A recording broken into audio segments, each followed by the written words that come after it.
Elle avait sous sa toque de martre, sur la butte Montmartre, un petit air innocent.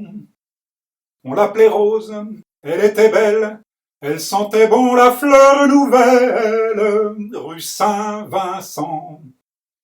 Au tout début du XXe siècle, la butte Montmartre n'est plus ce qu'elle fut. Le chat noir bat de l'aile et la bohème s'est embourgeoisée, elle a migré vers les quartiers chics. Elle est descendue pour monter dans la société, si vous me pardonnez cette facilité. Le village de Montmartre est coupé en deux. Les bastringues et les crèves-la-faim en haut, autour du cimetière Saint-Vincent, le French Cancan et les touristes en bas, autour de Pigalle. Et c'est pourtant de ce vieux Montmartre fracturé et fatigué que va jaillir l'étincelle sous l'impulsion d'une nouvelle génération de rapins et d'écrivains. La butte culmine à 130 mètres et il n'est pas rare le soir de la voir se noyer dans le brouillard, ce qui inspirera à Pierre Macorlan le fameux Quai des Brumes que Prévert et Carnet déplaceront au Havre. Le romantisme des sirènes de cargo, sans doute. T'as de beaux yeux, tu sais. Oh, embrassez-moi. À ce Quai des Brumes, il faut un phare qui clignote le soir pour guider les âmes égarées, et ce phare, c'est le lapin agile. Auberge espagnole plus que cabaret des assassins. Le peintre André Gide avait peint en guise d'enseigne un lapin s'échappant d'une casserole. Du lapin à Gilles, on a fait le lapin agile, sur lequel règne un certain Frédé. Notre histoire peut commencer. Outre Macorlan, le lapin est fréquenté par les anards du journal Le Libertaire, par Roland d'Orgelès, mais aussi Max Jacob et une bonne part des passagers du bateau Lavoir, Picasso, Derain, Van Dongen ou encore Modigliani. Mais la véritable vedette du lieu est l'âne Lolo qui vit dans la cour et remue frénétiquement la queue quand on lui donne à manger. Les veillées se prolongent fort tard et pourraient se terminer mal si le brave Frédé n'était passé maître dans l'art de jeter tout le monde dehors juste avant que ça ne dégénère vraiment. Après ses études artistiques avortées, Dorgelès s'est tourné vers l'écriture. Mais c'est un écrivain visuel qui sait d'abord observer les faits.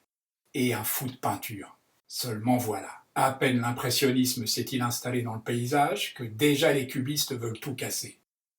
Pour Dorgelès, toute théorie mène à une impasse et il cherche une idée pour se moquer de ceux qu'il considère comme des fossoyeurs. Un jour, la lumière jaillit. Faire peindre une toile par Lolo, l'âne du lapin agile. Un huissier est mandaté, on attache une brosse à la queue de Lolo, on installe derrière lui des pots de peinture, une toile vierge, devant lui un seau de légumes. Le résultat ne se fait pas attendre et stupéfie toute l'assistance. Jamais encore on n'est allé aussi loin en peinture. Cette liberté, ce sens des couleurs, c'est le nouveau manifeste de l'art.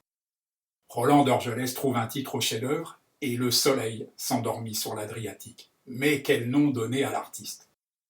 Al-Biruni fut un très grand savant de l'islam médiéval. Ses théories semblaient si obscures aux Occidentaux que par dérision anthropomorphique et surtout raciste, ils ont surnommé les ânes Ali-Boron, ce qui leur est resté. L'anagramme d'Ali-Boron, Boronali. Nous y voilà, Joachim Raphaël Boronali, alias Ali Boron, alias Al-Biruni, alias Lolo, peintre italien né à Gênes en 1885. La toile est signée, encadrée, exposée au Salon des Indépendants, où son audace formelle lui vaut un grand succès public et critique, même si un journaliste spécialisé lui reproche son excès de personnalité, je cite.